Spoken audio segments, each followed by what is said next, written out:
Single Dad's neighbor knocked at midnight, but when he opened the door and saw what she was wearing, scrubs torn and stained from a night of chaos, clutching a trembling boy who whispered, "Mommy says you're my daddy," his world collapsed in an instant. What secret past could come crashing back to destroy the only family he has left? Before we get into the story, comment below where in the world you are watching from today. The steady ticking of the hall clock marked time in Ethan Walker's quiet house. At 48, he'd grown used to the stillness of night, broken only by the occasional creak of the old farmhouse settling. His work-worn hands rested on his newspaper, eyes growing heavy as he considered heading to bed. The sudden, sharp knock jolted him from his drowsy state. 3 rapid strikes against his front door echoed through the house like thunderclaps. Ethan's heart quickened. Nothing good ever came from midnight visitors. He moved cautiously to the entryway, flicking on the porch light. Through the door's narrow window, he caught sight of dark hair and what looked like hospital scrubs. He recognized his new neighbor, the nurse who'd moved in 2 months ago. Miss Lopez? Ethan opened the door, confusion evident in his voice. Maria Lopez stood on his porch, still in her blue scrubs from her hospital shift. Her usually neat appearance was disheveled, dark circles prominent under her eyes. She was trembling, though whether from the cool night air or something else, Ethan couldn't tell. "I'm so sorry to disturb you this late, Mr. Walker," she said, her voice carrying a slight shake. "I didn't know where else to go." That's when Ethan noticed the small figure partially hidden behind her. A young boy, no more than 7 or 8, gripped Maria's hand like it was a lifeline. His clothes were rumpled, his sneakers untied, and his eyes held a look that made Ethan's chest tighten, the look of a frightened animal ready to bolt. "Please," Maria continued. "Could we come in? Just for a moment?" Ethan hesitated only briefly before stepping back from the doorway. "Of course. Please, come inside."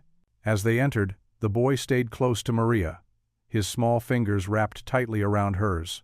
The overhead light revealed more details Ethan hadn't noticed outside, a small bruise forming on Maria's forearm and what looked like dried tears on the boy's cheeks. "Can I get you some water?" Ethan asked, trying to keep his voice gentle and steady. Maria nodded gratefully.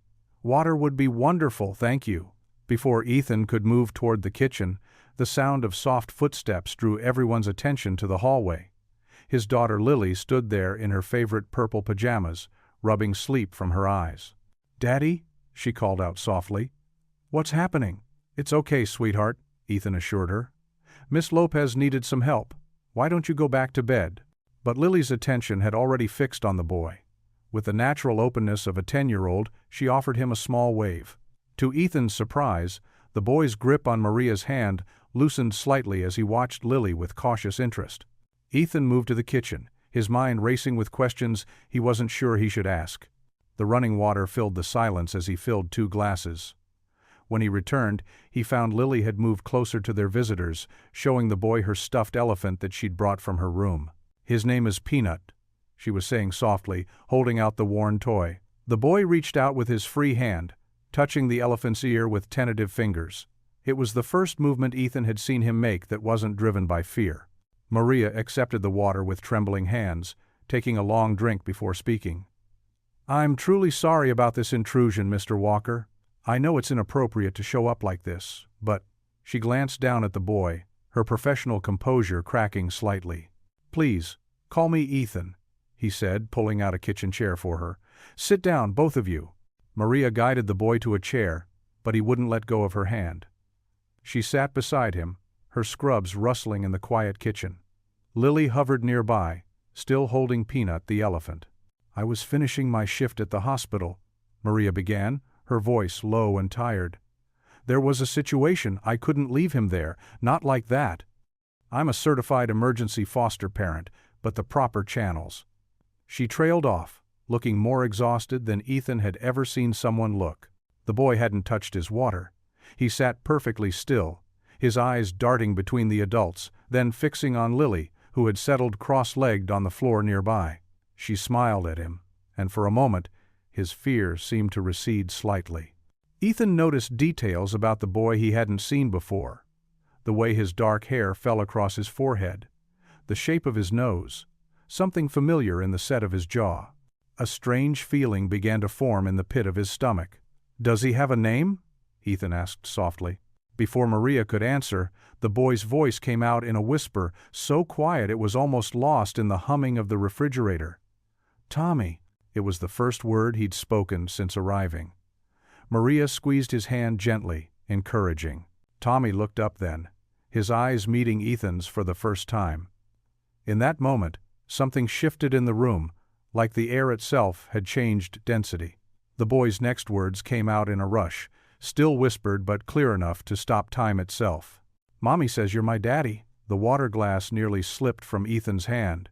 He set it down carefully on the counter, gripping the edge of the granite to steady himself. The kitchen light seemed suddenly too bright, the ticking of the hall clock too loud. Lily looked between her father and Tommy, her young face showing confusion and curiosity. Maria sat perfectly still, her eyes full of compassion and worry as she watched Ethan's reaction. But Ethan couldn't speak. He could only stare at the boy, at Tommy, seeing now what his mind had been trying to tell him since the door opened. He saw echoes of his own childhood photos, traces of features he recognized from the mirror, and most strikingly, the same deep brown eyes that his mother had passed down to him. The midnight quiet stretched out, broken only by the steady ticking of the clock and the soft sound of breathing. In that moment, Ethan Walker's carefully ordered world tilted on its axis, and all he could do was stand there, speechless, as the truth of Tommy's words sank into his heart. "Please come in," Ethan said, stepping aside as Maria guided the trembling boy through the doorway. The child couldn't have been more than 7, with dark circles under his eyes and clothes that hung loose on his small frame. "Daddy?" Lily's voice drifted from the hallway. She stood there in her pink pajamas decorated with unicorns, rubbing sleep from her eyes. "What's happening?" "It's okay, sweetheart," Ethan assured her, though his own heart was racing. "Let's all go to the living room." Maria's hospital scrubs were wrinkled, her hair escaping from what had probably been a neat bun hours ago. She kept one hand firmly, but gently on the boy's shoulder as they made their way to the couch. The overhead light cast a warm glow over the room, making the situation feel slightly less dire. "I'm sorry to disturb you so late," Maria said, her voice carrying the weight of exhaustion. "I just finished my shift at Street, Mary's, when they brought him in." She glanced down at the boy, who hadn't lifted his eyes from the floor. Lily, ever the compassionate soul, settled next to the boy on the couch. "I'm Lily," she said softly. "Do you want to hold Mr. Whiskers?" She offered him the stuffed cat she'd brought from her room. The boy's fingers tentatively reached for the toy. Ethan sank into his armchair, trying to process everything. "Can you tell me what happened, Miss Lopez?" "Maria, please," she corrected gently. "There was a situation at his home. The police brought him to the ER for a checkup after a domestic dispute. He's physically okay, just scared." She spoke carefully, mindful of young ears. "I volunteered to keep him safe for the night. The social worker knows me. I've fostered before." The boy clutched Mr. Whiskers tighter, and Lily scooted closer to him. "It's okay," she whispered. "My daddy makes the best hot chocolate. Would you like some?" Ethan recognized his daughter's attempt to help. "That's a good idea, sweetheart. Would everyone like some?" At their nods, he headed to the kitchen, grateful for a moment to collect his thoughts. His hands moved automatically through the familiar motions. Milk in the pan, cocoa powder, a touch of vanilla. The routine helped steady him, but he couldn't shake the boy's earlier words. "Mommy says you're my daddy." They echoed in his mind, stirring up memories he'd buried long ago. When he returned with 4 steaming mugs on a tray, the scene in his living room had shifted slightly. Lily had retrieved her favorite blanket and draped it over herself and the boy. They sat shoulder to shoulder, the stuffed cat between them. Maria had removed her shoes, her stockinged feet tucked under her on the couch, but her posture remained alert despite her obvious fatigue. "Thank you," Maria said, as she accepted a mug. The boy took his with both hands, his first real movement since arriving. The chocolate's warmth seemed to thaw something in him. His shoulders relaxed, just slightly. "What's your name, buddy?" Ethan asked gently, settling back in his chair. The boy glanced at Maria, who nodded encouragingly. Tommy, he whispered, then took a careful sip of his hot chocolate. Tommy's going to stay with me until things get sorted out, Maria explained. I have a spare room already, but… She hesitated. I didn't expect to need it quite so suddenly. I don't have any children's clothes or supplies yet. Lily has some old pajamas that might fit, Ethan offered. From last year, they're probably about Tommy's size. Can I go get them? Lily asked, already standing. At her father's nod, she hurried off, leaving her blanket wrapped around Tommy. The boy watched her go, then turned to Maria. Are you sure it's safe? His voice was barely audible. Yes, sweetheart, Maria assured him, her hand gentle on his back. No one's going to hurt you here. Mr. Walker and Lily are good people. Ethan felt a lump in his throat at the fear in Tommy's question. He knew about unsafe homes, had seen enough in his work with the local housing authority. But this felt different, more personal, especially with those words still echoing in his mind. Lily returned with a stack of folded clothes, pajamas, a t-shirt, even a pair of socks with rockets on them. These were my favorites, she said, placing them next to Tommy. The rockets glow in the dark. A ghost of a smile crossed Tommy's face as he touched the socks. It transformed his whole appearance, making him look his age for the first time since arriving. Lily, Ethan said, checking his watch. It's way past bedtime. Let's get you tucked in, and then we can help Maria and Tommy get settled. But Dad… No buts, sweetheart. Tommy needs rest too. Lily gave Tommy one last smile. You can keep Mr. Whiskers tonight. He's really good at keeping bad dreams away. As Ethan led Lily toward her room, he heard Maria's voice, soft but clear, speaking to Tommy. In the hallway, he paused, looking back. Maria had moved to kneel beside the couch, holding Tommy's small hand in hers.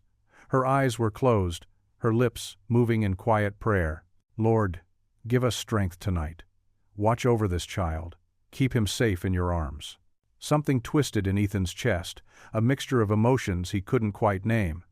Compassion for the frightened boy, admiration for Maria's gentle strength, and fear. Fear of what Tommy's earlier words might mean for all their lives. Daddy? Lily tugged at his hand. Is Tommy going to be okay? Ethan looked down at his daughter's concerned face. Yes, sweetheart. We'll make sure of it.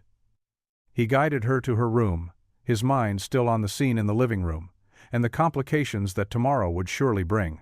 Early morning sunlight crept through the kitchen windows, casting long shadows across the worn linoleum floor. Ethan's hands shook slightly as he measured coffee grounds into the filter. The familiar routine helped steady his nerves, but his mind kept circling back to the boy's whispered words from hours ago. In the living room, the child sat curled up on the couch, wrapped in one of Lily's old blankets. He hadn't said much since that first shocking statement, just watched everything with wide, wary eyes. Lily had finally fallen back asleep in her room, but not before making the boy promise he'd still be there when she woke up. Maria stood at the kitchen counter, her hospital scrubs wrinkled from her long shift.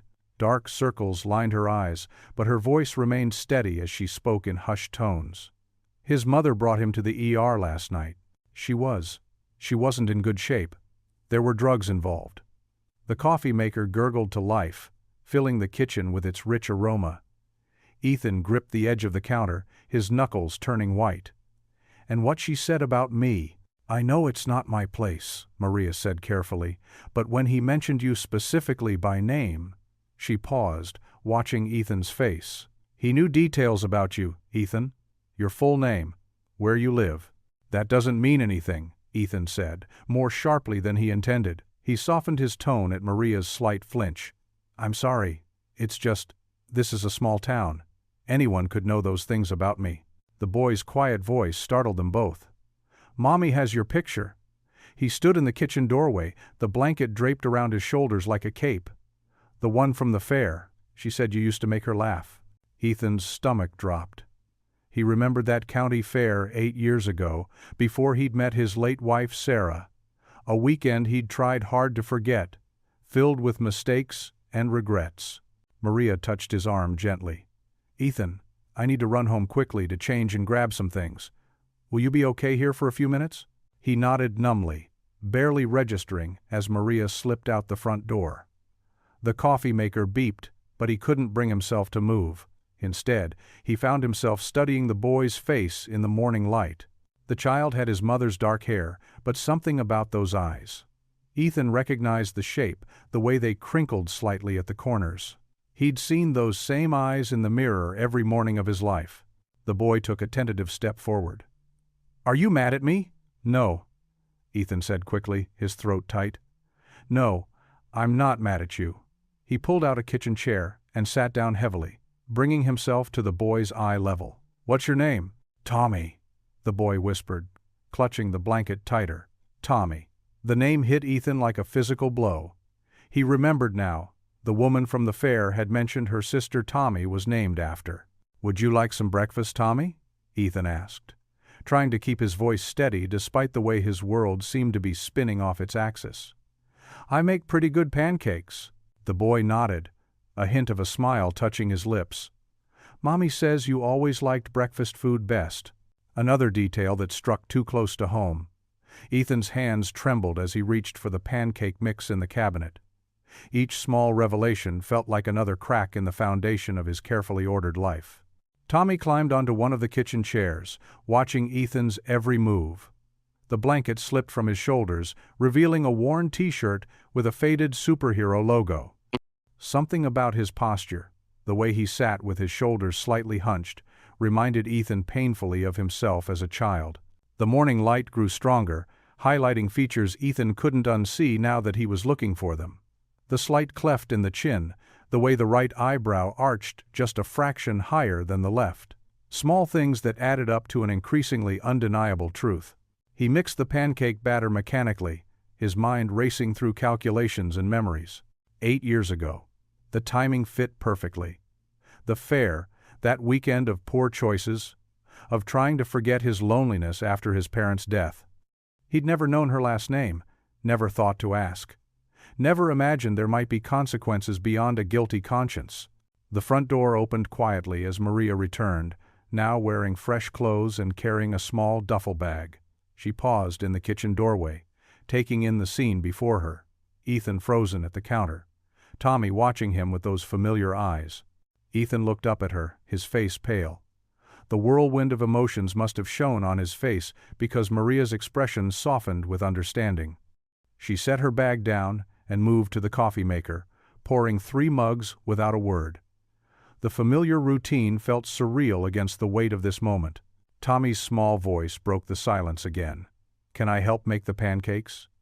Ethan stared at the boy, possibly his son, and felt the carefully constructed walls of his life beginning to crumble. The simple question contained so much hope, so much innocent trust, that it made his chest ache. "Of course you can," he managed to say, pulling a chair over to the counter. "Here, you can help me stir." As Tommy climbed up beside him, Ethan caught a whiff of hospital soap and something else, a familiar scent that reminded him of his own childhood. He glanced at Maria, who watched them with careful eyes over her coffee mug, then back at the boy who might change everything. The morning sun streamed through the windows, illuminating dust motes that danced in the air. In this golden light, the resemblance was undeniable. Ethan felt as though he were standing on the edge of a cliff, knowing the ground beneath him was about to give way. The morning sun streamed through the kitchen windows as Ethan pulled out a carton of eggs from the refrigerator. His movements were mechanical, a desperate attempt to maintain normalcy in a situation that felt anything but normal.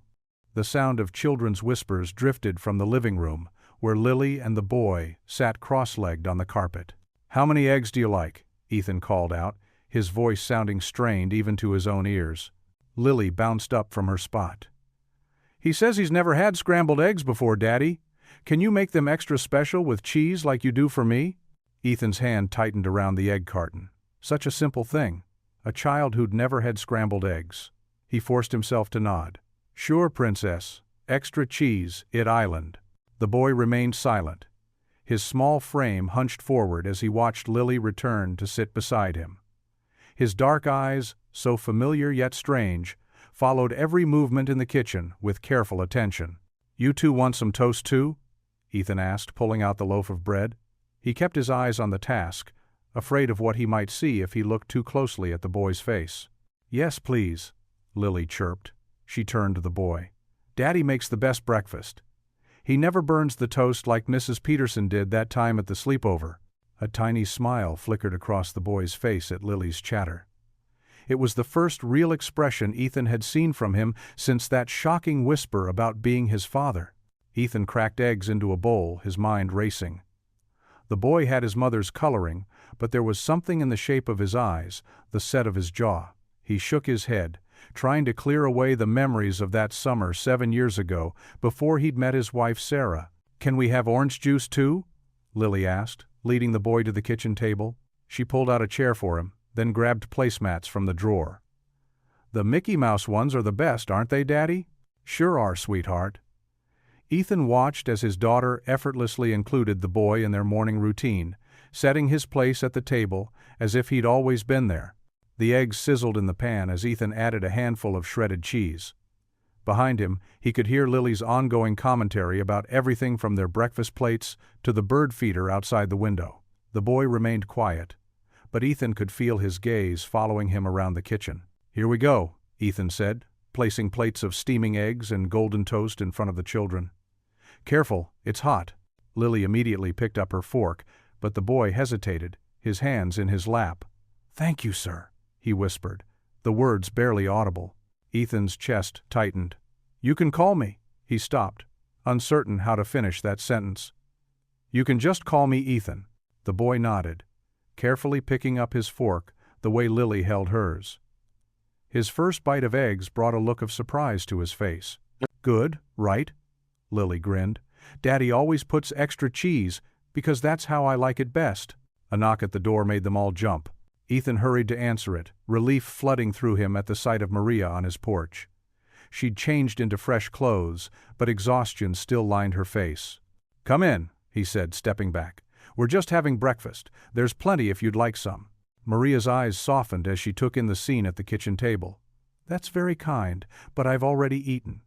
She placed her nursing bag on the counter and pulled out some papers. "I spoke with the hospital social worker before I left my shift. They're trying to locate the boy's mother, but—" Ethan gestured for her to follow him into the living room, where they could talk more privately. "What exactly happened last night? At the hospital?" Maria sighed, sinking into an armchair. "His mother brought him in with a broken arm. She was not in a good state. When she found out we were required to report suspected abuse, she left. Just walked out and left him there." Ethan ran a hand through his hair, glancing back toward the kitchen where Lily was showing the boy how to make a smiley face with his remaining eggs. "And what he said about me." "I know it's a lot to process," Maria said gently. "The social worker will be here later today, but until then, he needs a safe place to stay. I can take him to my apartment if you'd prefer." "No," Ethan said quickly, surprising himself. "No, he can. He can stay here. For now, Lily seems to have adopted him already anyway." He attempted a weak smile. Maria's face relaxed with relief. "Thank you, Ethan. I know this isn't easy, but you're doing the right thing." From the kitchen came the sound of childish laughter, Lily's bright giggles and, more surprisingly, a softer chuckle from the boy. Ethan's hands clenched at his sides as he tried to steady his racing thoughts. "I'll help however I can," Maria offered, standing up. "I have the day off and I can stay as long as you need." Ethan nodded, grateful for her calm presence. "I should call work, let them know I won't be coming in today." He pulled out his phone, then hesitated. "Maria? What's his name?" "I didn't even ask." A sad smile crossed Maria's face. "He hasn't told us yet. He's barely spoken since arriving at the hospital except—" She didn't need to finish the sentence, except for those words about Ethan being his father. Back in the kitchen, Lily was collecting the breakfast plates, showing the boy where they kept the dish soap. The scene looked so natural, so ordinary, that for a moment Ethan could almost pretend this was just another morning. But the weight of the boy's earlier words hung heavy in the air, and questions about the past threatened to overwhelm him. "We'll figure this out," Maria said softly, placing a reassuring hand on his arm. "One step at a time." Ethan took a deep breath and nodded. Whatever the truth was, whatever complications lay ahead, right now there was a frightened child who needed help. He could do that much, at least. He had to. The afternoon sun beat down on the sidewalk as Ethan guided everyone outside for some fresh air. The boy, whose name they'd learned was Tommy, held tightly to Maria's hand, while Lily skipped ahead, her ponytail bouncing with each step.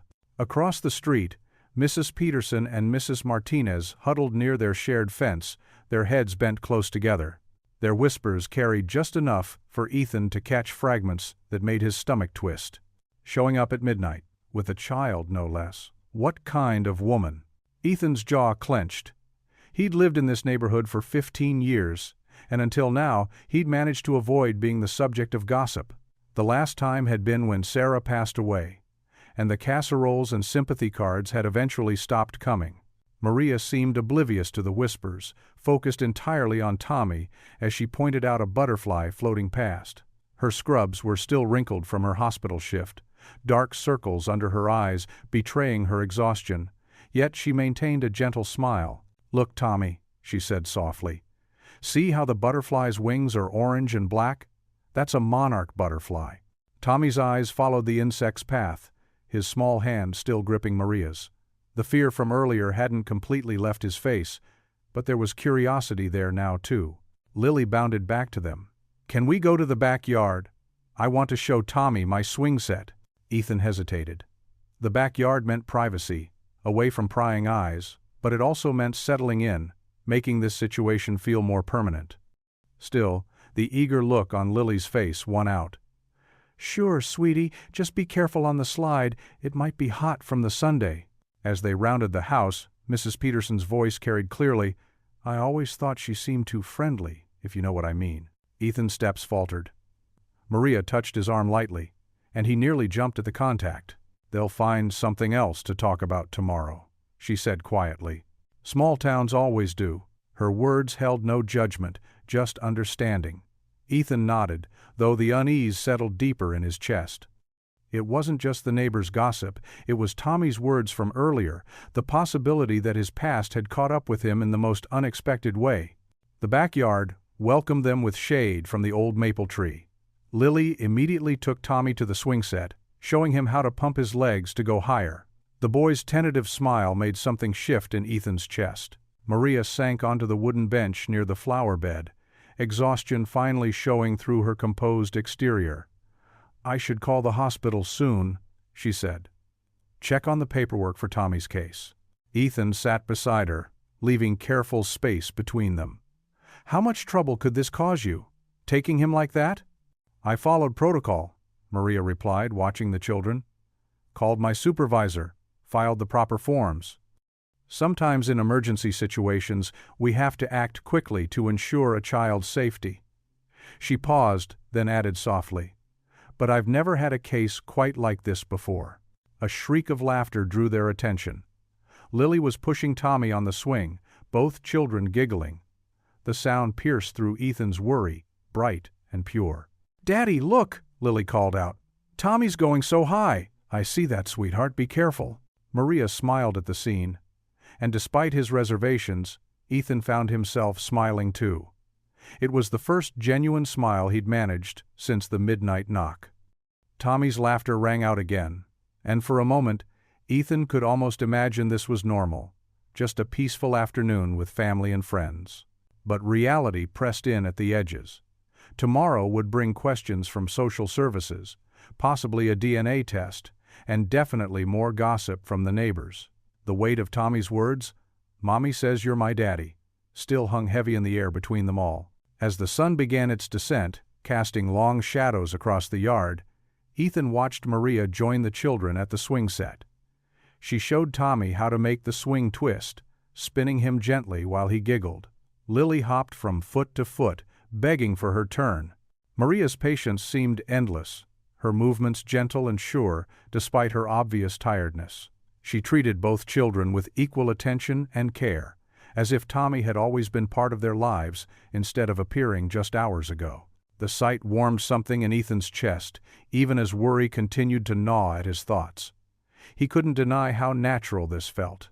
Maria, with the children, laughter filling his usually quiet backyard. But he'd learned the hard way that good things could disappear in an instant, and opening his heart again felt dangerous. Tommy's voice carried across the yard.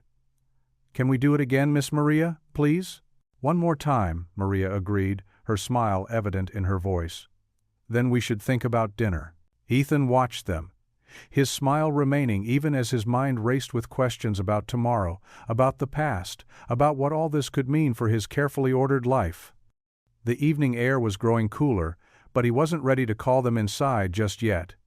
For now, he wanted to hold on to this moment of peace, even if he couldn't quite silence the worry in his heart. The kitchen clock ticked softly as Ethan and Maria sat at the dinner table, empty plates pushed aside. Through the archway, they could see Lily and Tommy curled up on the couch watching cartoons, their quiet giggles filling the otherwise tense atmosphere. Maria wrapped her hands around her coffee mug, the steam rising in delicate swirls. "Ethan, there's something I need to tell you." Her voice was gentle but carried a weight that made Ethan's shoulders tighten. "When I was examining Tommy at the hospital, he told me more about his mother." Ethan leaned back in his chair, trying to appear casual despite the knot forming in his stomach. "Oh?" The word came out rougher than he intended. "He mentioned her name." Maria paused, her dark eyes studying his face. "Sarah Mitchell." The name hit Ethan like a physical blow. His coffee mug clattered against the saucer as he set it down too quickly, dark liquid sloshing over the rim. Sarah Mitchell. How many years had it been since he'd heard that name? "You know her, don't you?" Maria asked softly, already reading the answer in his shocked expression. Ethan's mind raced back to that summer before he met Claire, his late wife. He'd been younger then, working construction in the next town over. Sarah had been the owner's daughter, beautiful, wild, and completely wrong for him. Their brief relationship had ended as quickly as it began when she'd left town without a word. "It was a long time ago," he managed, his throat tight. "Before Claire." Maria nodded, reaching across the table to place her hand near his, not quite touching but offering silent support. "Tommy said she's been struggling. Drugs, mostly. That's why he ended up in the hospital tonight." The sound of cartoon laughter drifted in from the living room, a jarring contrast to the heavy conversation. Ethan stood abruptly, needing to move. He walked to the kitchen window, gripping the edge of the sink as he stared out into the darkening yard. "The timing," he started, then had to clear his throat. "If he's 7 then." "It fits," Maria confirmed quietly. "And Ethan, when I look at him, there's something in his eyes, the same kindness I see in yours." Ethan turned to face her, feeling suddenly defensive. "Lots of kids have kind eyes." "True."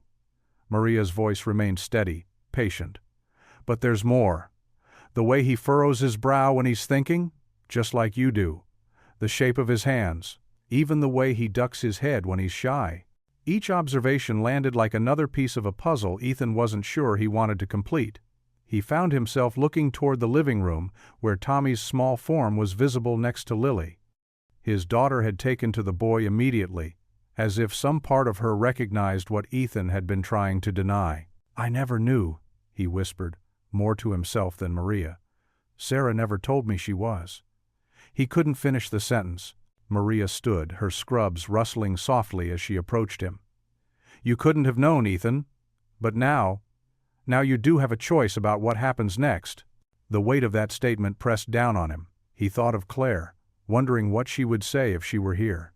She'd always been the stronger one, the one who knew how to handle life's curves with grace. "What am I supposed to do?" The question came out raw, honest.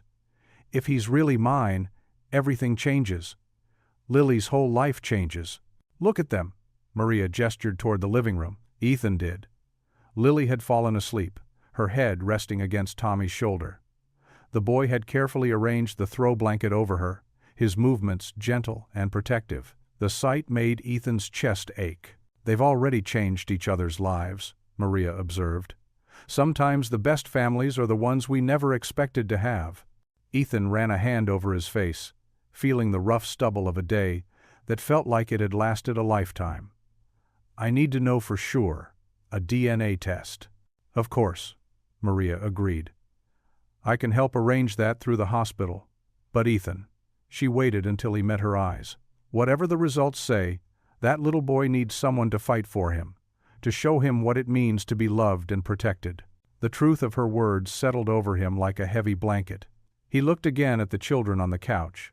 His daughter, who'd lost her mother far too young, and the boy who might be his son, who'd never known what it meant to have a father. "I don't know if I can do this," he admitted, his voice barely above a whisper. "You're already doing it," Maria replied simply. The kitchen clock continued its steady rhythm as Ethan absorbed this. His gaze drifted to the refrigerator, where Lily's school pictures smiled back at him. Next to them, she'd already taped up a crayon drawing from earlier that day, 4 stick figures holding hands, labeled in her careful printing, Daddy, me, Tommy, and Miss Maria. The room seemed to spin slightly as the full impact of the situation hit him. If Tommy was his son, and deep down, a voice he couldn't ignore was telling him it was true, then everything would change. The careful life he'd built since Claire's death, the routine he'd established for Lily, the walls he'd constructed around his heart, all of it was about to be transformed. He walked slowly to the living room, his footsteps silent on the carpet. Lily was sound asleep now, her face peaceful. Tommy's eyes were heavy with exhaustion, but he offered Ethan a hesitant smile that made his heart clench. There, in the boy's tired face, Ethan saw echoes of his own childhood photos. The same curve of the cheek, the same set of the jaw. The realization left him pale and shaking. He sank into the armchair, his legs no longer able to support him. His life was about to unravel, and he had no idea how to hold the threads together. The morning sun streamed through the kitchen window, casting long shadows across the breakfast dishes. Ethan methodically washed each plate, finding comfort in the familiar routine. His movements were mechanical, his mind elsewhere, as he tried to process the events of the past 24 hours. Maria stood nearby, drying dishes with a worn checkered towel. She watched him with patient eyes, waiting for the right moment to speak. The children's laughter drifted in from the backyard where Lily was showing the boy her collection of painted rocks. "Ethan," Maria said softly, placing a dried plate in the cabinet. "We need to talk about what happens next." He kept scrubbing the same spot on a coffee mug, his knuckles white around the sponge. "Nothing needs to happen next. We'll wait for social services to sort this out. You know that's not the right way." Maria's voice remained gentle but firm. "If there's even a chance he's your son, don't you think you owe it to him and to yourself to know the truth?" Ethan's hands stilled in the soapy water. "A DNA test. It wasn't a question." "Yes?" Maria set down her towel and turned to face him fully. "I can arrange it at the clinic where I work. It's simple, quick, and then we'll know for certain." "And what if—" Ethan's voice caught. He cleared his throat and tried again. "What if he is mine? What then? I've got Lily to think about. Our quiet life. Our routine." Through the window, they could see Lily showing the boy how to make a daisy chain, her small hands guiding his with natural patience. The boy's face lit up with a smile that transformed his usually worried expression. "Look at them," Maria said softly. "Lily's already connected with him. Children have a way of seeing past our adult complications." Ethan dried his hands slowly on his jeans. "Sarah, my wife, she never knew about that time in my life. It was before I met her, but still." He trailed off, shame coloring his words. Maria touched his arm gently. "The past is the past, Ethan. What matters now is doing right by that little boy out there. If he's not yours, at least you'll know. But if he, Island, everything changes," Ethan finished, his voice barely above a whisper. "Change isn't always bad," Maria reminded him. "Sometimes it's God's way of giving us exactly what we need, even if we didn't know we needed it." Ethan watched as Lily crowned the boy with their freshly made daisy chain. The morning light caught his dark hair, highlighting features that seemed increasingly familiar the longer Ethan looked. "The clinic," he said finally. "How soon can we do this?" "I can call right now. Dr. Chen owes me a favor. We might even get in this morning."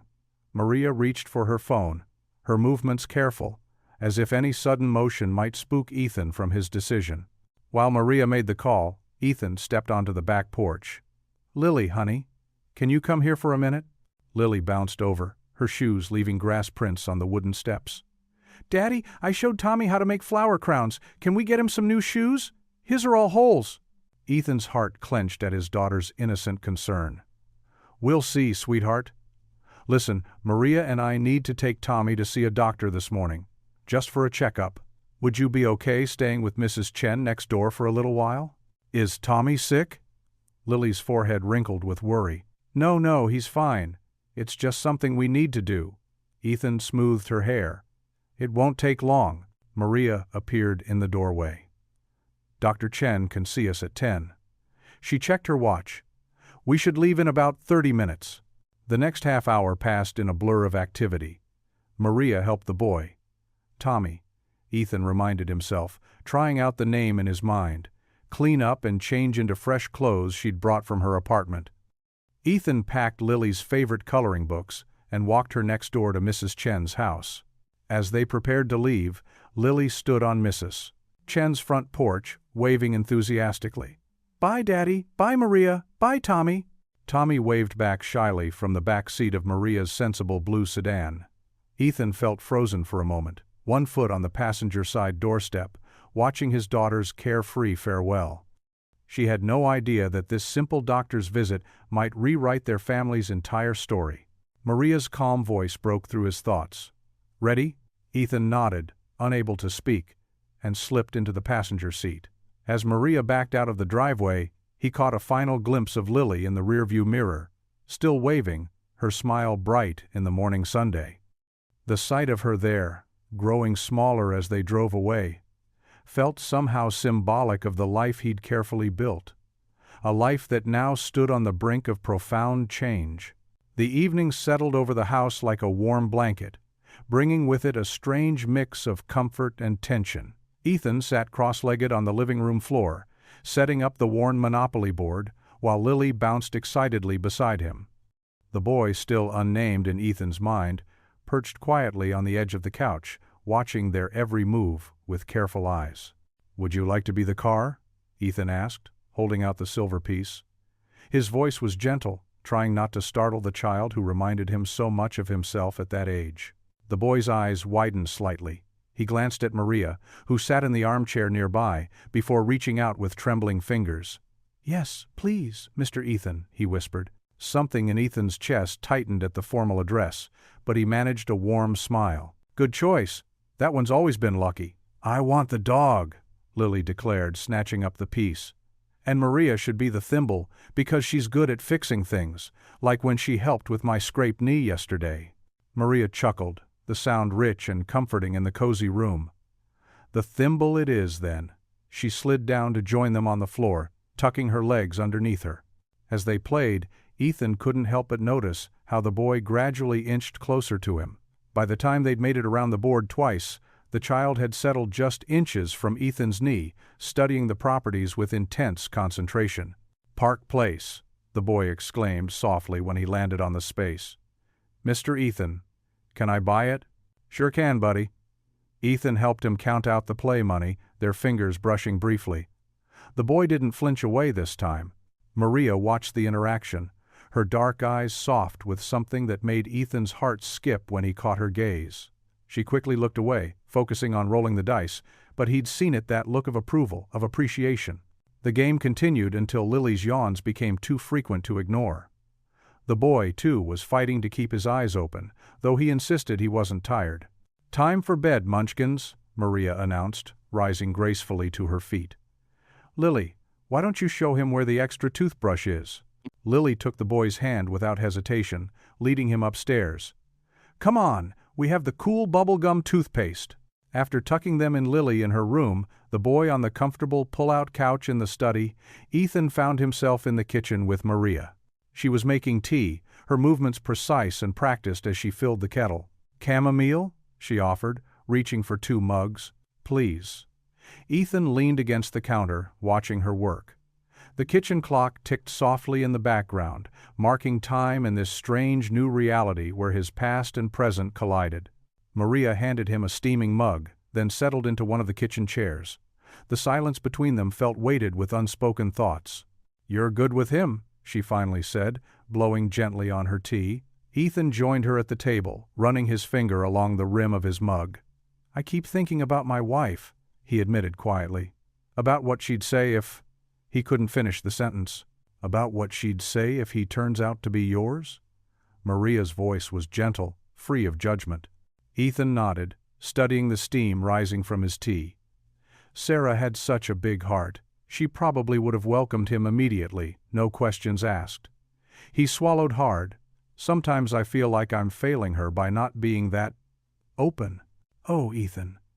Maria reached across the table, her hand stopping just short of touching his. Having doubts doesn't make you a bad person. It makes you human. Do you ever? He paused, gathering courage. In your work, as a nurse, do you ever question your faith? When you see bad things happen to good people? Maria's eyes grew distant, thoughtful. All the time, she admitted. But then I see moments of grace, like how Lily immediately embraced that little boy upstairs. Or how you opened your door at midnight to help strangers. She smiled softly. Those moments remind me that God works through people, through second chances. Something warm unfurled in Ethan's chest, something he hadn't felt in years. He found himself studying Maria's face in the gentle kitchen light, the laugh lines around her eyes, the streak of gray at her temple she'd never bothered to hide, the quiet strength in her expression. I haven't been to church since Sarah died, he confessed. Couldn't face it. But maybe. He took a sip of tea to hide his uncertainty. Maybe what? Maria prompted gently. Maybe it's time to try again. If the test comes back positive, that boy deserves more than just a roof over his head. He deserves. Ethan's voice cracked slightly. He deserves a father who can show him how to have faith, even when it's hard. Maria's eyes shimmered with unshed tears. That's beautiful, Ethan. Their gazes held for a moment too long, and Ethan felt something shift in the air between them, a recognition, a possibility. His heart thundered in his chest, and he saw a faint blush color Maria's cheeks. She cleared her throat softly, breaking the spell. It's getting late, she murmured, though she made no move to leave. Stay, Ethan said quickly, then added, I mean the guest room is already made up, and with the boy here. Thank you, Maria replied, her voice warm with something more than just gratitude. They sat in comfortable silence, sipping their tea, each lost in thoughts of new beginnings and second chances, neither quite ready to name the spark of connection growing between them. The manila envelope sat unopened on Ethan's kitchen counter for nearly an hour after the mailman delivered it. He paced back and forth, his coffee growing cold, stealing glances at the official medical center logo stamped in the corner. Maria had taken the kids to the park, giving him space to process whatever news lay inside. His hands trembled as he finally picked up the envelope. The morning sunlight streaming through the window felt too bright, too revealing. With a deep breath, he tore it open and pulled out the papers. The clinical language swam before his eyes until one line jumped out. Probability of paternity, 99.99%. Ethan's legs went weak. He dropped heavily into a kitchen chair, the papers clutched in his shaking hands. The boy, his son, was really his. The truth he'd been both dreading and hoping for stared back at him in black and white. Memories flooded back. That brief relationship years ago, before he met his late wife, Sarah. He'd been young, careless. When things ended, he never knew, never imagined. The sound of children's laughter drifted through the open window. Ethan walked to it, watching as Maria helped the kids collect pine cones in the front yard.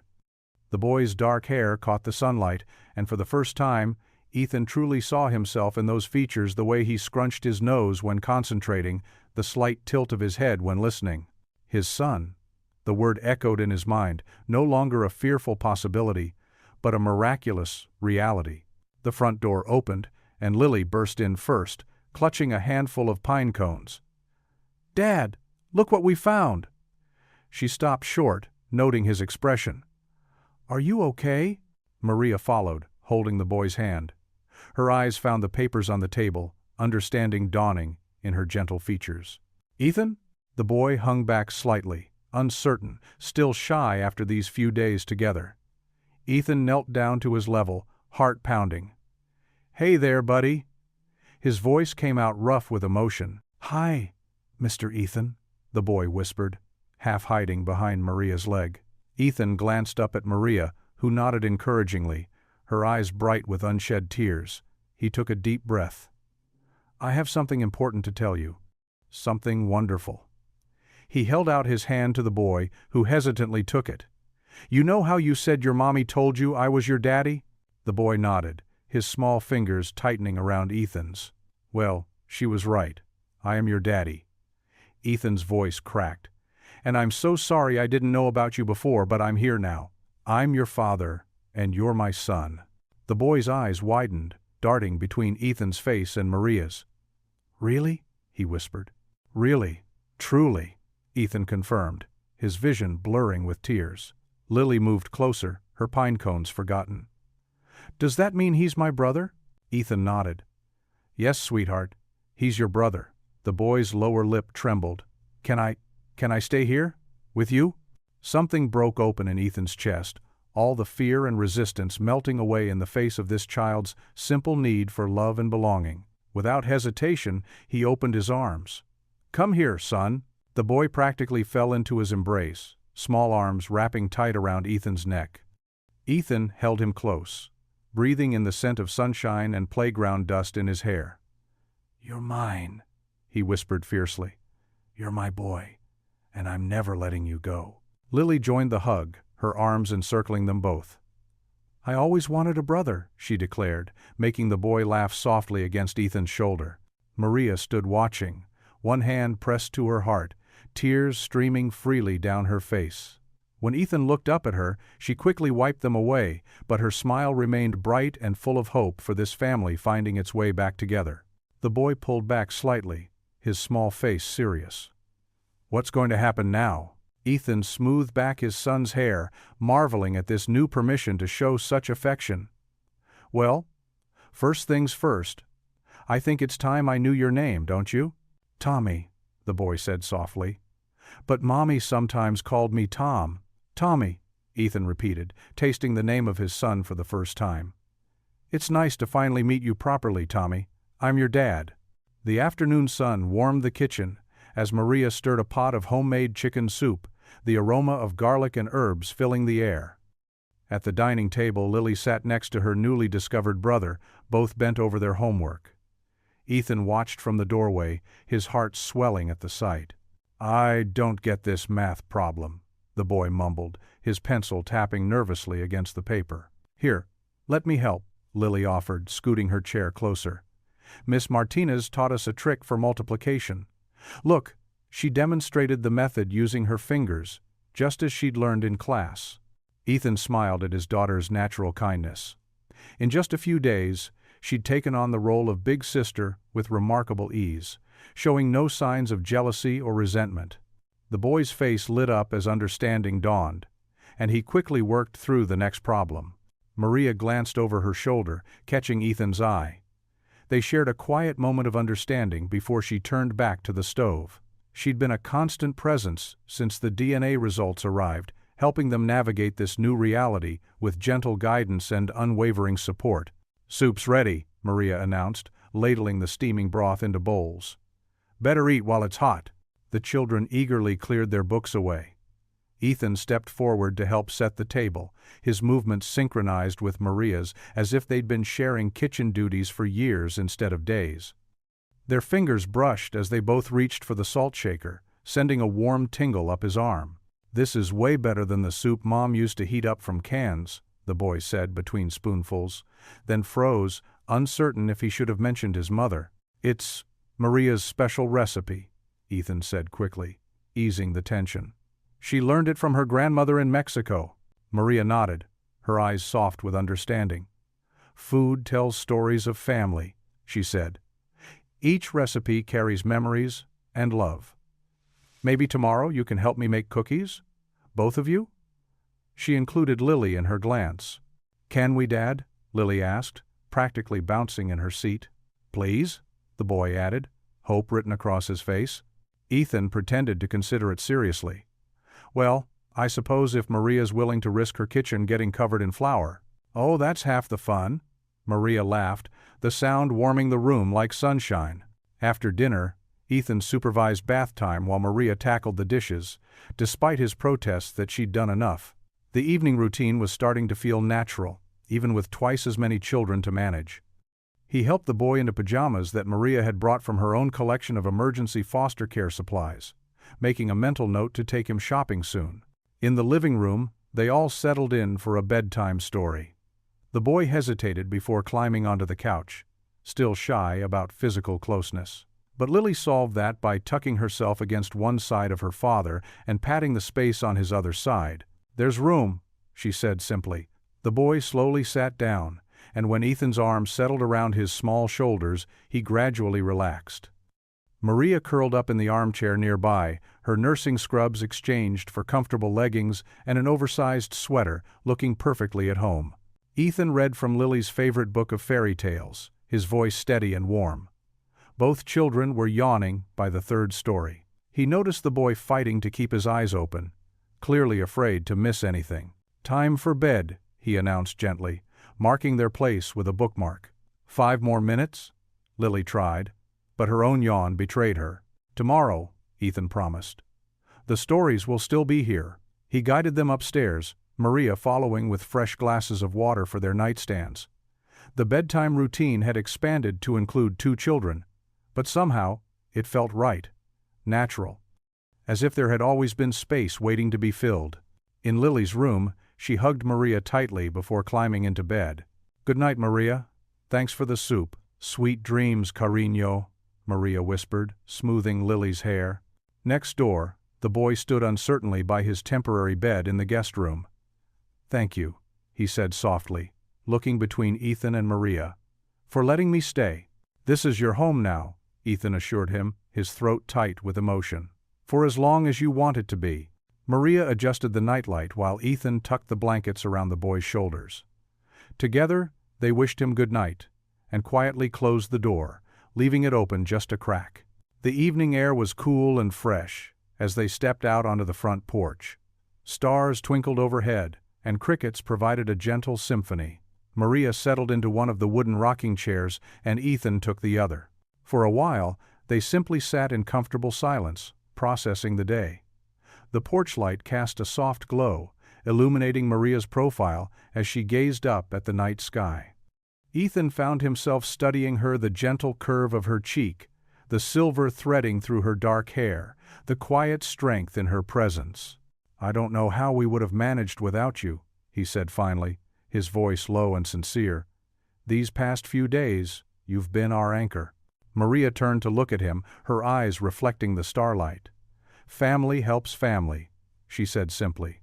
"Is that what we are?" Ethan asked, his heart beating faster. "Family?"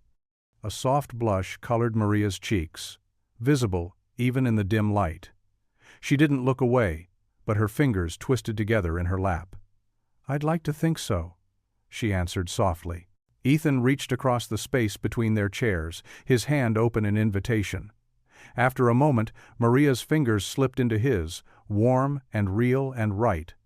They sat together under the vast canopy of stars, holding hands in hope, while inside their home, 2 children slept peacefully, their worlds finally whole. The morning light filtered through the window panes of Joe's diner, casting long shadows across the worn linoleum floor. Ethan sat at his usual corner booth, stirring his black coffee absently while waiting for his breakfast order.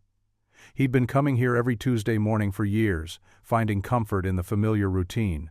"Did you hear about that nurse who showed up at Ethan Walker's place in the middle of the night?" The sharp whisper from 2 booths over caught his attention. Mrs.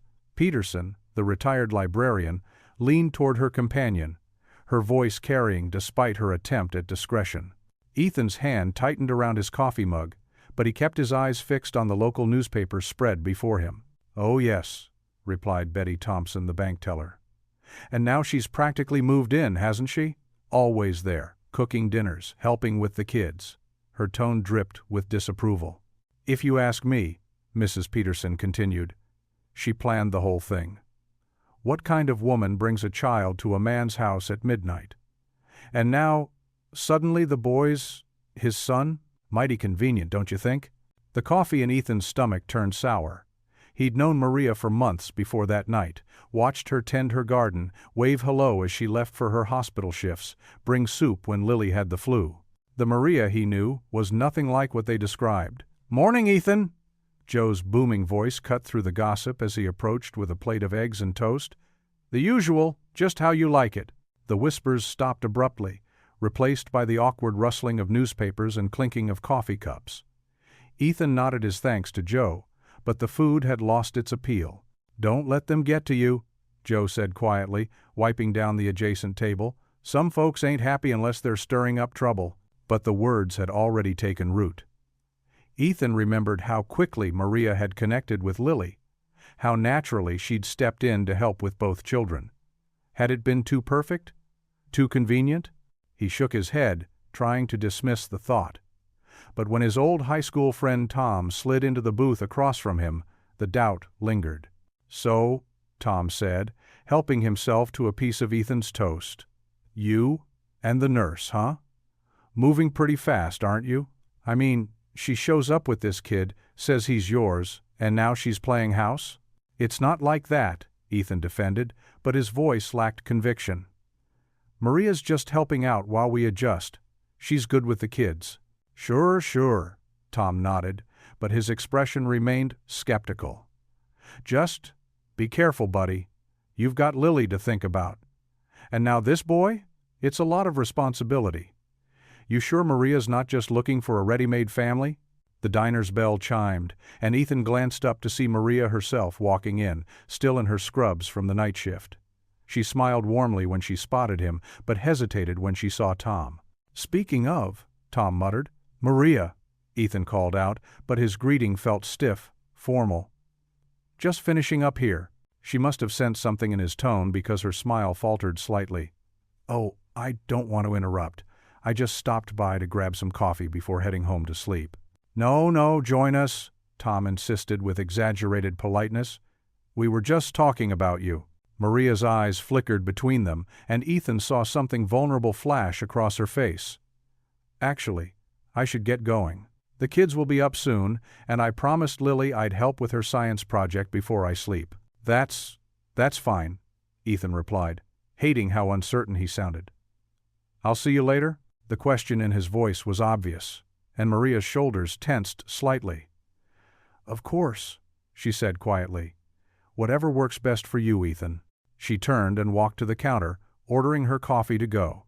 Ethan watched her, suddenly aware of how the other diner's eyes followed her movements, how the whispers started up again as soon as she was out of earshot. "See what I mean?" Tom pressed, already acting like she lives there. "You've got to admit it's a bit much." "I don't know," Ethan responded, the words coming out more hesitant than he intended. "She's been a real help with everything." He trailed off, noticing Maria still standing at the counter, her back rigid. Had she heard him?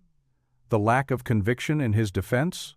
Before he could say anything else, she collected her coffee and walked out, her steps quick and purposeful. That evening, when Ethan returned home from work, the usual warmth of Maria's presence was noticeably absent.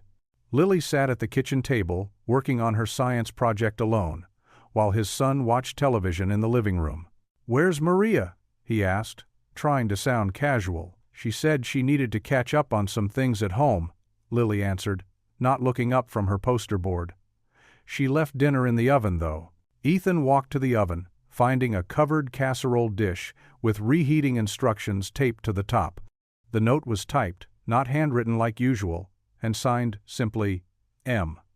No warm message, no gentle reminder about the children's schedules, no offer to help tomorrow. The distance felt deliberate, and Ethan knew why. He'd let doubt creep in, let other people's suspicions color his view of her kindness. Worse, he'd failed to stand up for her when it mattered most. As he served dinner to the kids, the empty chair at their table seemed to mock him. The conversation was quieter, less animated, without Maria's gentle questions about their day and her encouraging smile. His son picked at his food, missing the way Maria would make it into a game to get him to try new things. When the doorbell rang later that evening, Ethan's heart lifted, hoping it was Maria. Instead, he found a manila envelope containing Lily's completed permission slip for her upcoming field trip, along with some medical forms for his son that Maria had helped process.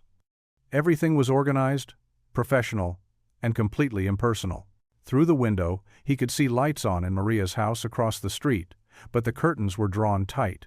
The warmth that had been growing between them felt suddenly fragile, threatened by whispers and his own failure to defend it. The envelope arrived on a Tuesday morning, its crisp white surface carrying the weight of an impending storm. Ethan stood at his mailbox, staring at the law firm's letterhead while his coffee went cold in his other hand. The world seemed to pause, birds falling silent, even the usual morning traffic fading away as his eyes scanned the first few lines. His hands started trembling. The legal terminology jumped out at him like accusations. Custody petition. Immediate action required. Moral fitness evaluation. The boy's aunt and cousin were demanding custody, citing Ethan's single-parent status and questioning his ability to provide a stable home. Maria was helping the kids with breakfast when Ethan walked back inside. She took one look at his ashen face and knew something was wrong. "Ethan?" she asked softly, setting down the spatula she'd been using to flip pancakes. "They want him," Ethan managed to say, his voice barely above a whisper. He handed her the letter, careful to keep it away from the children's curious eyes. Lily and the boy sat at the kitchen table, happily drizzling syrup over their breakfast, unaware of the storm brewing around them. Maria's face darkened as she read, her usual calm demeanor giving way to visible concern. "But they can't just—" she started, then caught herself, glancing at the children. "Let's talk outside." On the front porch, Maria's hands twisted the letter anxiously. "They're claiming you're an unfit father? That's ridiculous. You're the most devoted parent I know." Ethan leaned against the porch railing, his shoulders heavy. "They're his blood relatives, Maria, they're saying. They're saying a single father can't provide the stability he needs. That having a strange woman around—" He stopped, unable to repeat the cruel implications about Maria's presence. Maria's chin lifted defiantly. "I'm his nurse, Ethan. I was there when he needed help. Where were they? They're saying I abandoned him for 7 years, that I knew about him and didn't care." Ethan's voice cracked. "How can I fight that? What if they're right?" Inside, they heard Lily's laugh mixing with the boys, the sound of innocent joy that had become so natural in their home. Maria touched Ethan's arm gently. "We need to call a lawyer. Right now." The next few hours passed in a blur. The children were sent to play in the backyard while Ethan made phone calls from his study. Maria could hear his voice rising and falling, stress evident in every word. She kept busy in the kitchen, stress-baking cookies while keeping an eye on the kids through the window. When the boy came inside for a glass of water, he looked up at Maria with those eyes that were so like Ethan's. "Are you sad?" he asked, showing the intuition that often surprised them. Maria knelt down to his level, smoothing his tousled hair. "No, sweetheart, we're just dealing with some grown-up stuff. Nothing for you to worry about." But worry settled over the house like a heavy blanket. By afternoon, Ethan had spoken to 3 different lawyers. Each conversation left him more discouraged. The relatives had resources, connections in the community. They were painting a picture of Ethan as an irresponsible father who'd suddenly decided to claim his son for selfish reasons. "They're saying, 'I'm using you,'" Ethan told Maria later, his voice hollow. "That I brought in a Hispanic woman to play mother just to look good for social services." The words tasted bitter in his mouth. Maria's eyes flashed with hurt, but she squared her shoulders. "Let them say what they want. We know the truth." As evening approached, the weight of the situation pressed harder. Ethan went through the motions of dinner, bath time, and bedtime stories, but his smile never reached his eyes. The boy seemed to sense the tension, clinging more than usual, asking twice if he had to leave. "Never," Ethan had promised, hugging him tight while shooting a worried glance at Maria over the child's head. After the children were asleep, Ethan disappeared into his study. Maria finished cleaning up the kitchen, her heart aching at the sound of his pacing behind the closed door. When silence finally fell, she knew something was wrong. She found him in the dark study, moonlight streaming through the window. He was on his knees, head bowed, hands clasped in desperate prayer. His shoulders shook with silent sobs. The sight broke her heart. This strong, steady man who had faced so much losing his wife, raising Lily alone, opening his heart to an unexpected son, now seemed crushed under the weight of it all. Maria moved quietly across the room. Without a word, she knelt beside him and took his hand in hers. His fingers were cold, trembling slightly.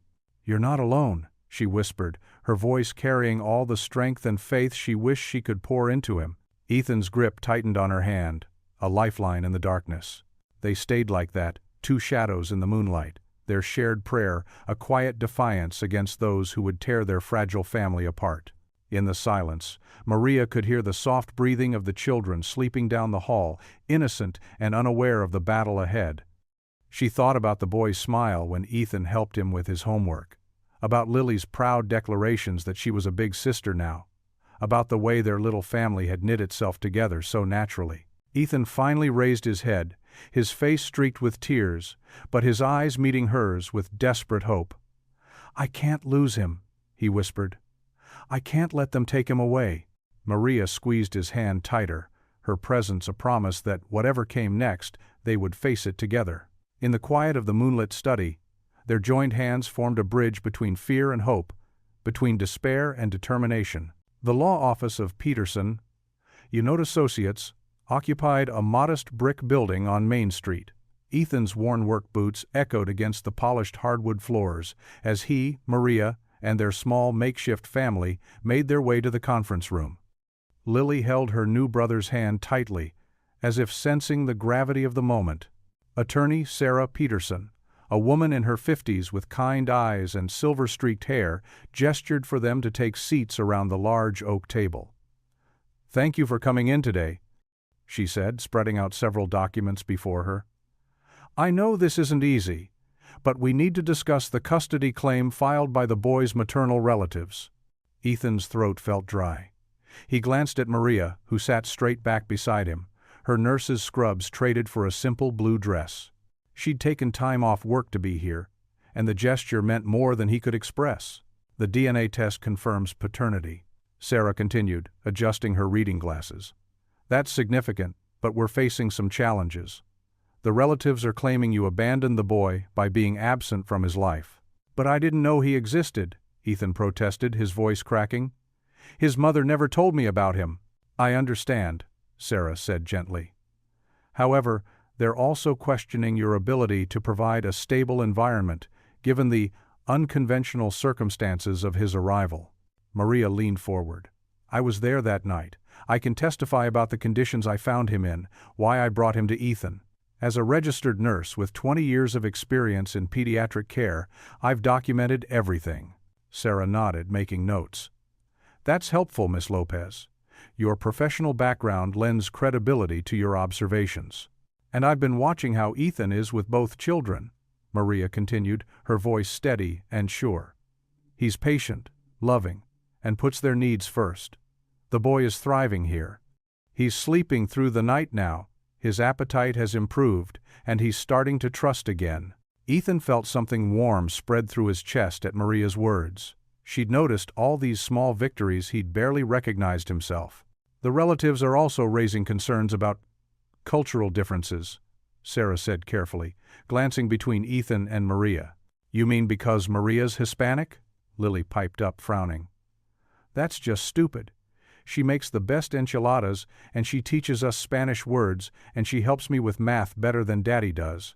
"Lily," Ethan warned softly, but he couldn't help smiling at his daughter's fierce defense. "Actually," Sarah said, "your daughter's attachment to Miss Lopez could work in our favor. The court looks for stability and positive family dynamics. Miss Lopez, would you be willing to serve as a character witness?" "Of course," Maria replied without hesitation. "I'll do whatever it takes to help keep this family together." The boy, who had been quiet until now, suddenly spoke up. "Can Miss Maria stay with us forever?" The question hung in the air, making both Ethan and Maria blush. Sarah's eyes crinkled with understanding. "Let's focus on the custody issue first," she said kindly. "Now, Ethan, we'll need to gather evidence of your financial stability, employment history, and community ties. The fact that you own your home and have successfully raised Lily as a single parent works in your favor." For the next hour, they discussed strategy. Sarah explained the legal process, while Maria offered insights about the boy's medical records and emotional progress. Ethan listened intently, his determination growing with each passing minute. "One more thing," Sarah said, as they prepared to leave. "The town's perception matters. The judge will likely consider community input. I've heard there's been some talk." Ethan straightened in his chair. "About Maria and me, you mean?" "About everything," Sarah confirmed. "Small towns have long memories and loud whispers. How you handle this publicly could impact the case." Ethan looked at Maria, really looked at her. She'd been his rock through all of this, facing judgment and gossip without complaint. She'd put her reputation on the line for his family, and he'd been too worried about what others might think to properly acknowledge it. They gathered their things and headed for the door. The morning sun had burned away the fog, leaving Main Street busy with mid-morning traffic. Several familiar faces turned their way as they exited the law office. Ethan saw Mrs. Henderson from the church committee crossing the street, her eyes widening at the sight of them. Old Mr. Parker was sweeping the sidewalk in front of his hardware store, pretending not to stare. These were people he'd known for years, people whose opinions he'd let weigh too heavily on his conscience. Without hesitation, Ethan reached for Maria's hand. Her fingers were warm and slightly surprised as they curled around his. He held on firmly, proudly, letting everyone see that this remarkable woman was part of his family now. The kids bounded ahead of them on the sidewalk, their laughter cutting through the morning air. Maria's hand squeezed his gently, and when he looked at her, her eyes were shining with unshed tears. "Ice cream?" Lily called back hopefully, pointing at the diner across the street. "It's not even lunchtime," Maria said, but she was smiling. "I think we could all use some ice cream," Ethan decided, leading them toward the crosswalk. He kept hold of Maria's hand, feeling the stares of their neighbors, but no longer caring what they might think. His family was worth fighting for, all of it, exactly as it was. They crossed Main Street together, the sunlight warm on their faces, their shadows merging on the pavement below. Let them look, Ethan thought. Let them see what real family looks like. The courtroom's polished wooden benches felt hard and unforgiving beneath Ethan as he sat rigidly, his hands clasped tightly in his lap. The morning sunlight filtered through tall windows, casting long shadows across the floor. Maria sat beside him, her hospital badge still pinned to her scrubs. She'd come straight from her night shift to be here. Across the aisle, his cousin and aunt sat with their lawyer, their faces set in stern disapproval. Their expensive clothes and perfect posture screamed of rehearsed propriety, but their eyes held something colder.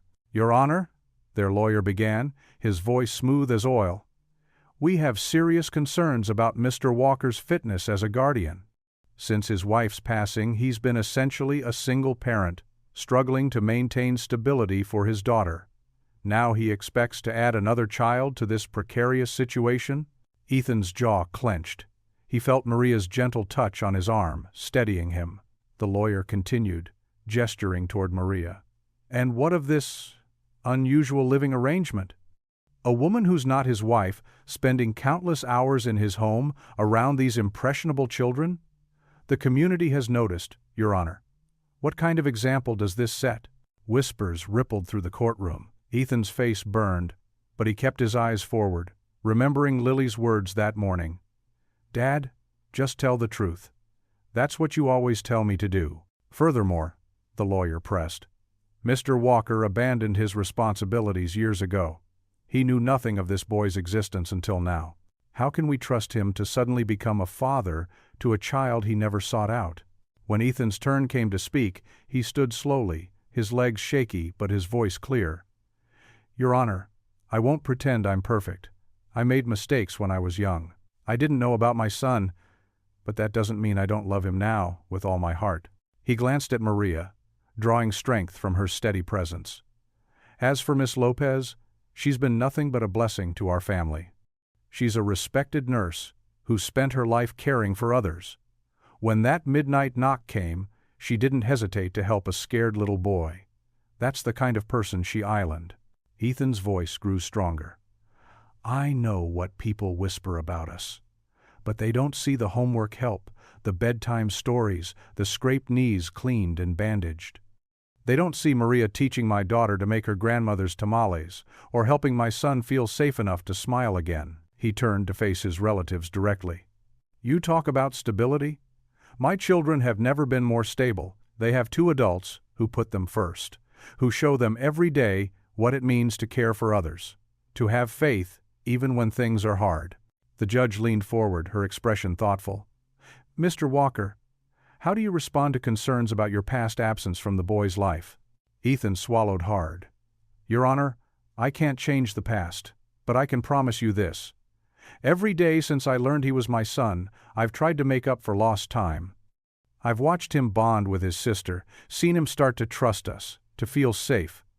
He's my blood, but more than that, he's my son in my heart. His aunt stood up suddenly. He needs a proper family. 2 parents, married, respectable. Not this arrangement with some woman who's not even family.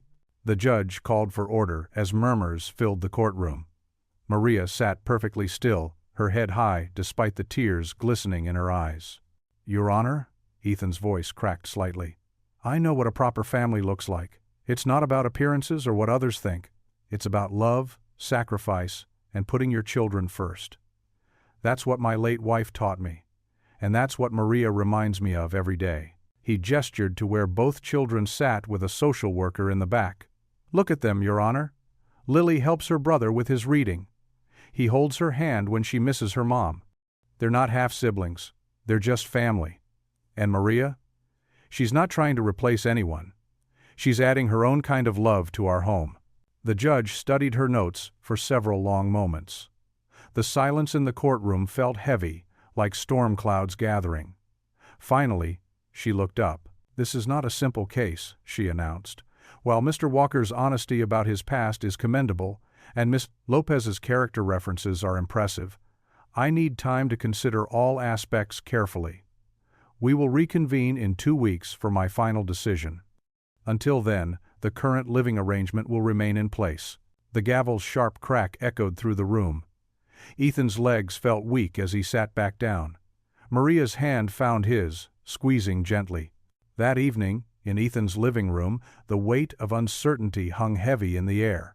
Lily sat cross-legged on the carpet, her brother leaning against her shoulder as they half-heartedly colored in their books.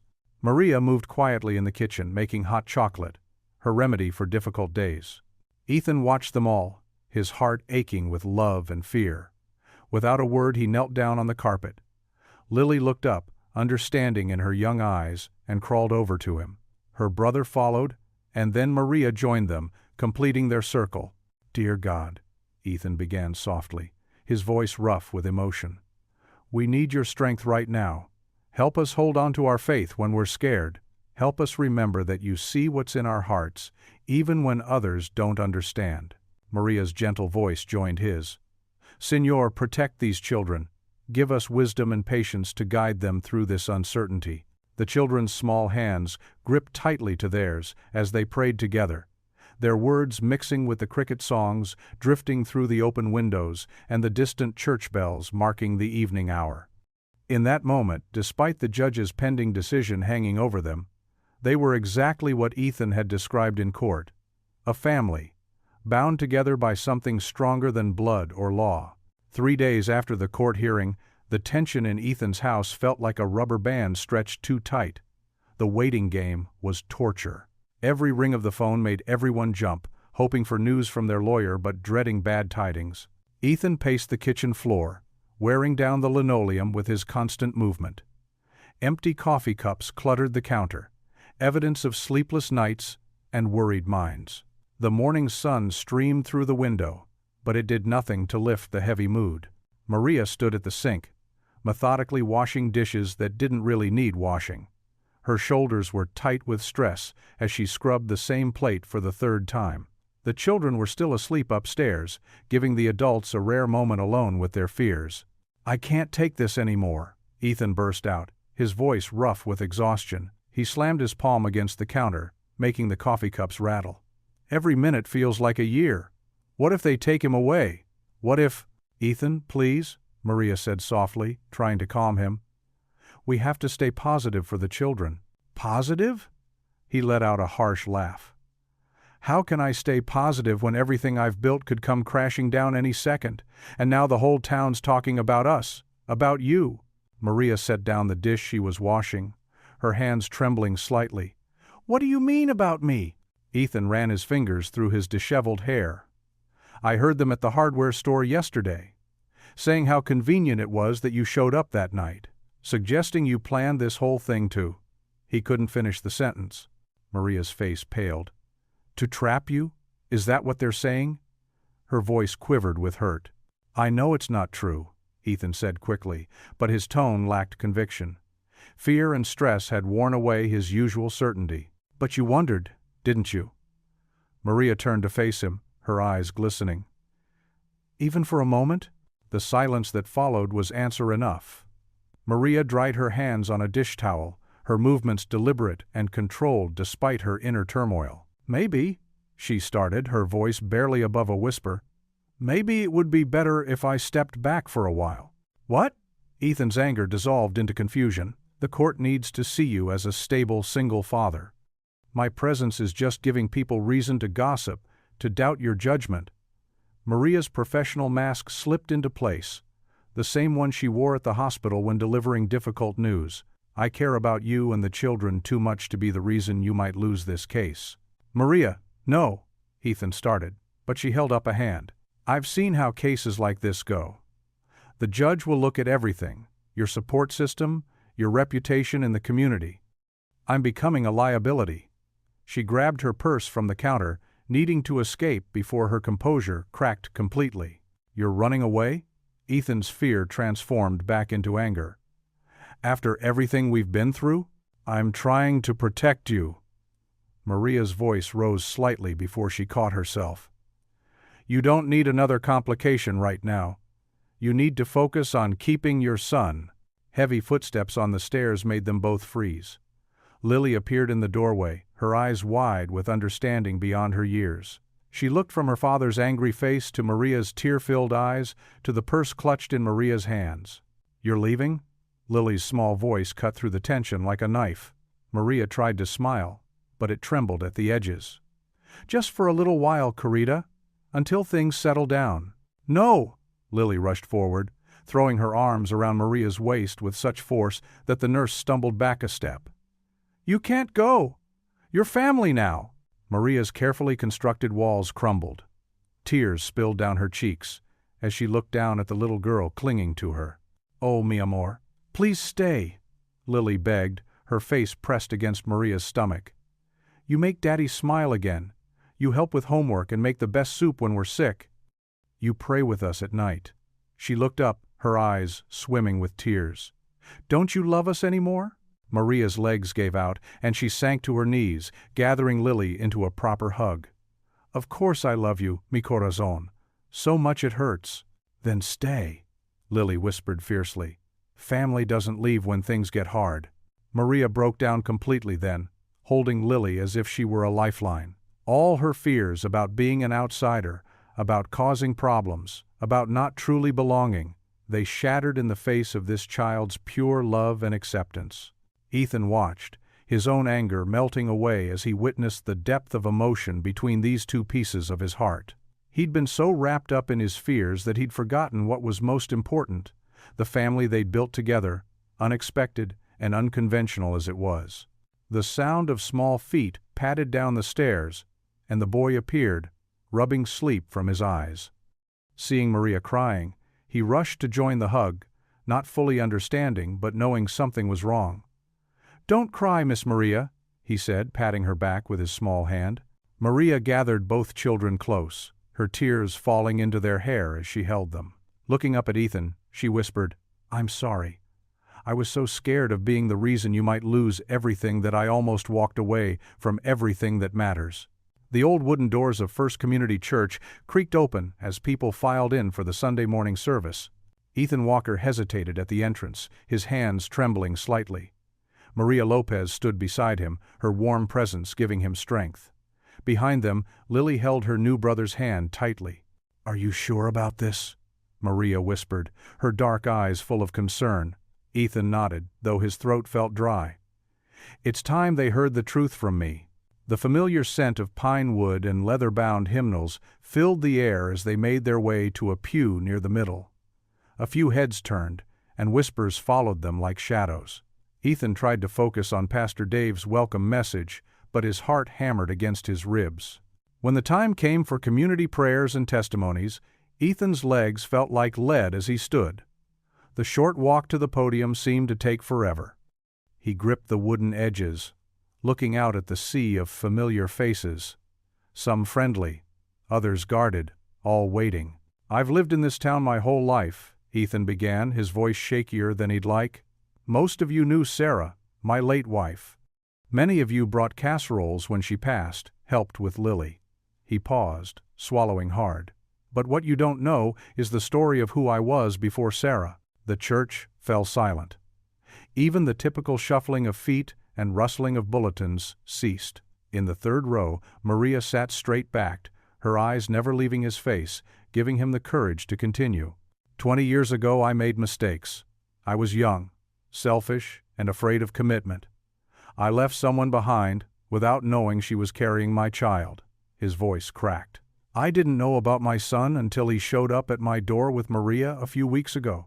A few gasps rippled through the congregation. Mrs. Henderson, who'd been one of the loudest gossips, pressed her hand to her mouth. "I've heard the whispers," Ethan continued, his voice growing stronger. "About Maria being an outsider, about me taking in a strange child, about what's proper and what isn't. But here's what I know now. God doesn't work through proper. He works through broken people like me, through midnight knocks on the door, through neighbors brave enough to rescue a scared little boy." Tears threatened, but Ethan blinked them back. "I'm standing here today to apologize.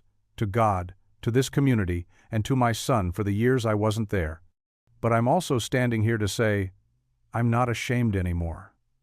Maria Lopez showed me what real Christian love looks like when she risked everything to protect my son. My daughter Lily showed me what acceptance looks like when she opened her heart to a brother she never knew she had."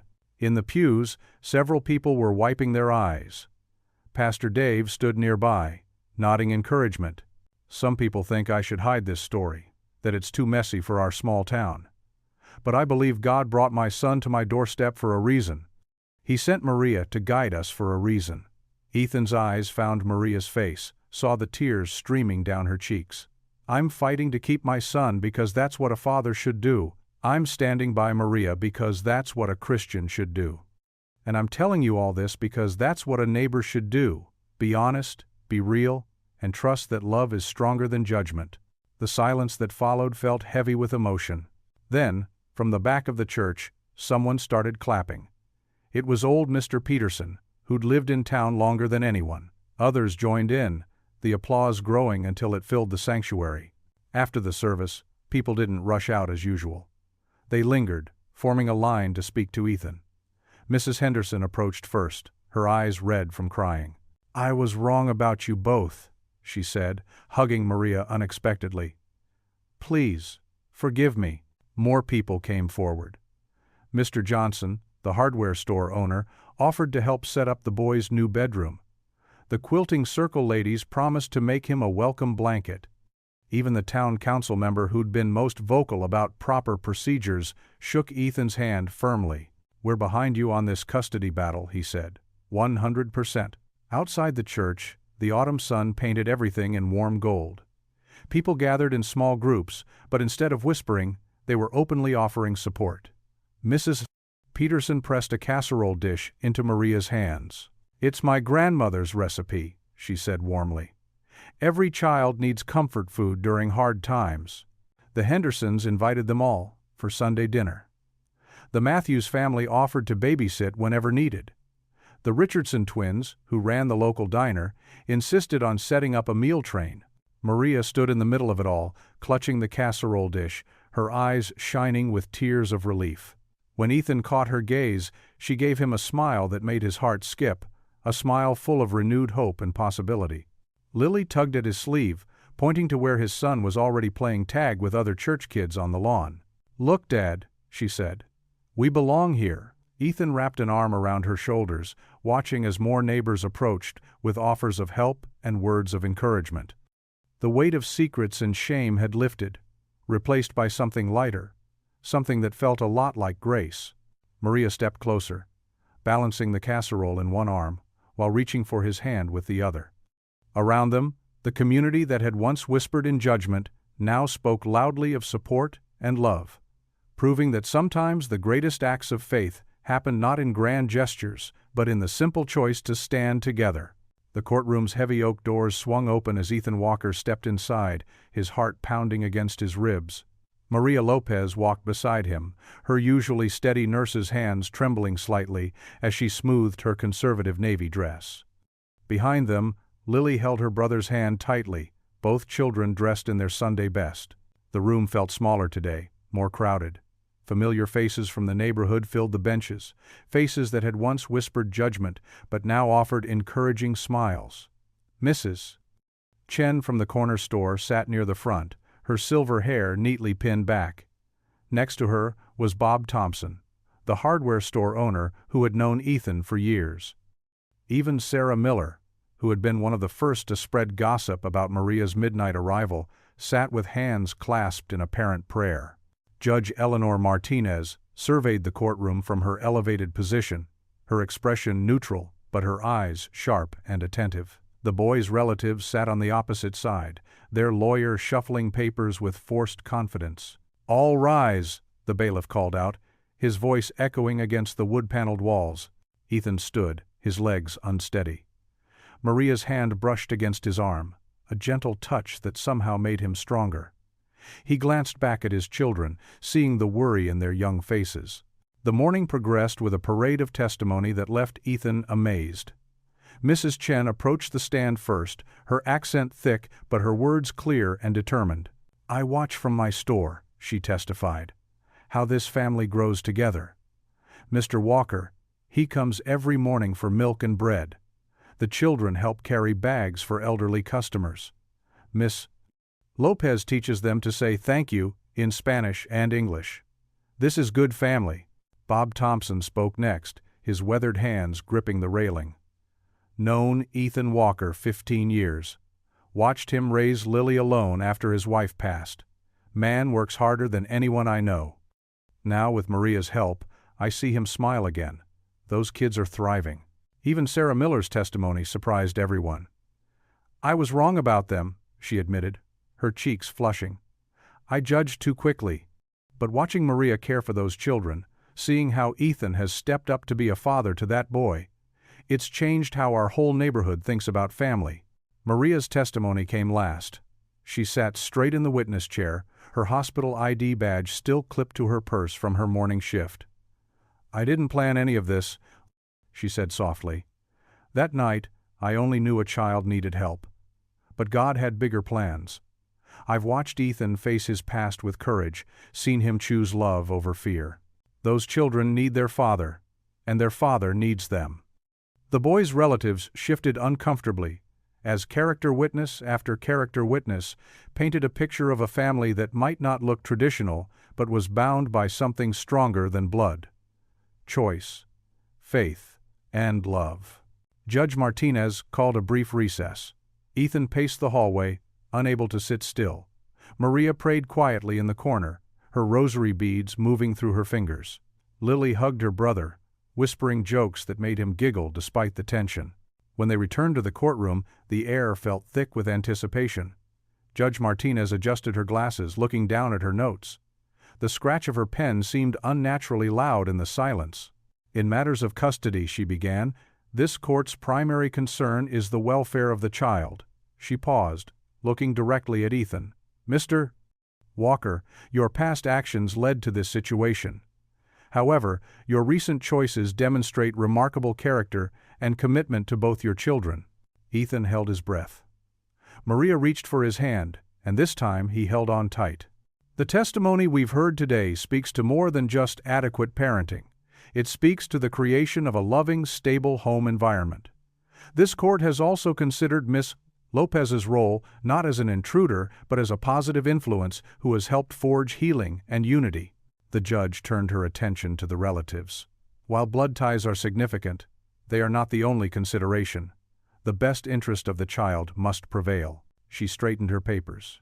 "Therefore, it is the decision of this court to grant full custody to Ethan Walker." The words hit Ethan like a wave of warmth. Tears spilled down his cheeks as he turned to embrace his son, legally and fully now. Lily threw her arms around them both, crying and laughing at the same time. The courtroom erupted in muffled cheers and sniffles. Mrs. Chen dabbed at her eyes with a tissue.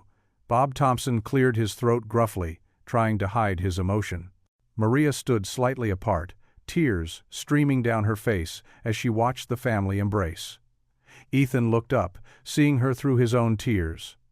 He reached out, pulling her into their circle. "You saved us," he whispered, his voice rough with emotion. Maria shook her head, her eyes shining. "No," she whispered back. "We saved each other." The boy reached up to wipe a tear from Maria's cheek, and Lily squeezed her hand. Together, they stood in the middle of the courtroom, not a perfect family by society's standards, but a real one, forged in crisis, strengthened by faith, and bound together by love. Judge Martinez watched from her bench, a small smile softening her features. In the back of the courtroom, the afternoon sun streamed through high windows, casting a warm glow over the scene. The light caught the tears on their faces, making them shine like precious gems, each one a testament to the journey that had brought them to this moment.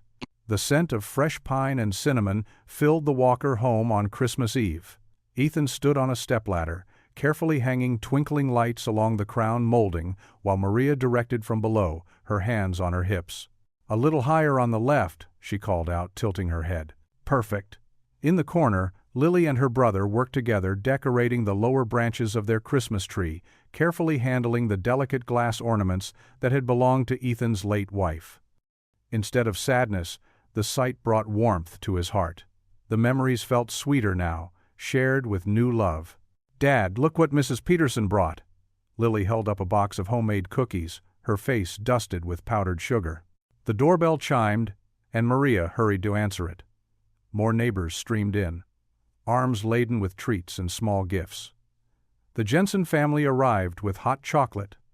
The Williamses brought their famous pecan pie. Even old Mr. Cooper, who rarely left his house, shuffled in with a handmade wooden train for the boy. "This house hasn't seen so much joy in years," Mrs. Peterson whispered to Maria, watching the children play with the train. "You've brought light back to them, dear." Maria blushed, busying herself with arranging cookies on a plate. "We all need family," she said softly. "Sometimes God just helps us find it in unexpected ways." The living room filled with cheerful chatter as neighbors gathered around the piano. Mrs. Jensen's fingers danced across the keys, leading everyone in carols. Ethan's son, still shy but smiling, sat close to Lily as they sang Silent Night together. "Remember when you thought the whole town was against us?" Maria murmured to Ethan, sliding her hand into his. He squeezed her fingers, remembering those dark days of whispers and judgment. Now, looking around at the familiar faces filled with acceptance and love, it felt like a distant nightmare. "Cookie decorating time," announced Mrs. Peterson, setting up a station on the dining room table. Children gathered eagerly, armed with frosting tubes and sprinkles. Ethan watched his son carefully outline a star cookie with blue frosting, his tongue stuck out in concentration. The boy had come so far from that frightened child who appeared on his doorstep months ago. Now he laughed freely, belonged completely. The afternoon light began to fade, and someone noticed the first snowflakes drifting past the windows. The children rushed to press their faces against the glass, leaving fingerprints and cookie crumbs. "Snow on Christmas Eve?" Lily exclaimed. "It's magical." More neighbors arrived as evening settled in, bringing covered dishes for an impromptu potluck. The dining room table groaned under the weight of casseroles, pies, and holiday treats. The house hummed with conversation and laughter. Maria moved through the crowd with natural grace, making sure everyone had enough to eat, stopping to hug a child or share a quiet word with an elderly neighbor. She caught Ethan's eye across the room and smiled, that special smile that still made his heart skip. As the snow fell thicker outside, casting a peaceful hush over the neighborhood, families began gathering their empty dishes and bundling up children for the short walk home. Hugs and Christmas wishes were exchanged at the door, along with promises to return tomorrow for more celebrations. Finally, only the four of them remained. The children sat cross-legged by the tree, sorting through their newly received presents. Maria began humming Silent Night as she straightened up, picking up stray ribbons and paper plates. Ethan stood back, taking in the scene before him. The Christmas tree lights twinkled softly, casting warm shadows across the walls. Maria's dark hair shone in the gentle light as she bent to kiss the children's heads. His son leaned against his sister, both of them content and secure in their belonging. Outside, the snow continued to fall, blanketing their world in pristine white.